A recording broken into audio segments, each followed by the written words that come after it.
Autoline Daily is brought to you by Dow Automotive Systems, improving durability and increasing design flexibility with Betamate structural adhesives at dowbetamate.com. Here are today's top headlines.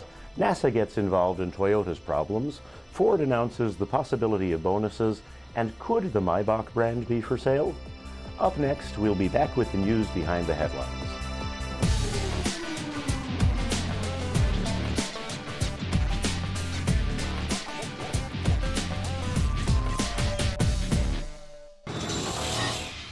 This is Autoline Daily for Tuesday, March 30th, 2010.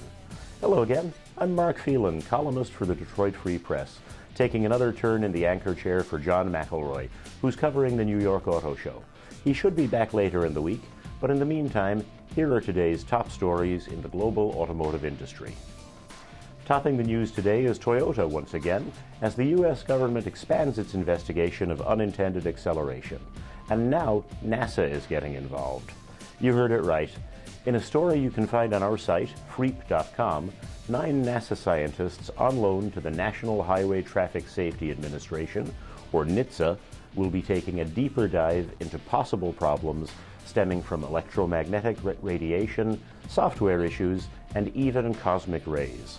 At the same time, U.S. Transportation Secretary Ray LaHood announced that a separate National Academy of Sciences study will be examining sudden acceleration issues. Both studies should be done this summer and will cost around $3 million. Meanwhile, my Free Press colleague on the Ford beat, Brent Snavely, writes about more good news for the Dearborn automaker. In an email sent out to its more than 21,000 salaried staff, Ford promised bonuses for 2010 if the automaker hits certain targets, which is the same plan upper management is on. This would be the first bonus payout in 3 years. In addition to the bonus news, Ford also announced it would make a $3 billion payment on its $34.5 billion debt.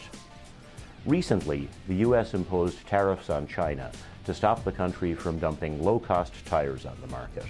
Apparently, the move worked. According to GasGoo.com, the duties have caused Chinese tire exports to decline. The U.S. is one of China's biggest markets, with about 1/3 of its tire exports going to America. The tariff has also led to a decline in natural rubber exports. In other China news, yesterday there were reports from the country that BYD is interested in buying Maybach from Daimler. Recently, there have been rumors Daimler could axe the brand, but according to Reuters, Daimler is backing off those rumors, and both it and BYD deny having talked about a sale.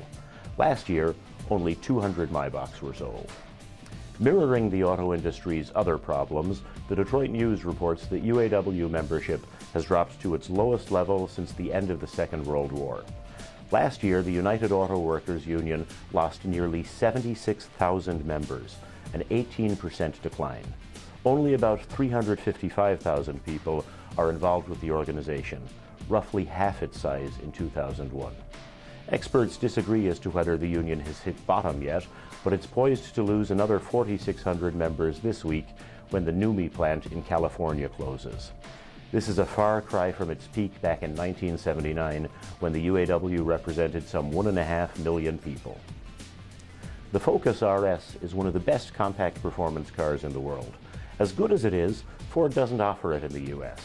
To taunt us even more, the company will introduce a special, limited production version of the car.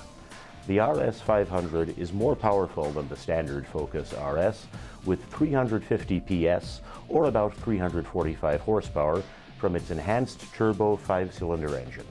It also gets massive 19-inch wheels, but the most noticeable feature of the car is its matte black paint, which Ford is calling a foil finish. It really gives the RS a sinister look.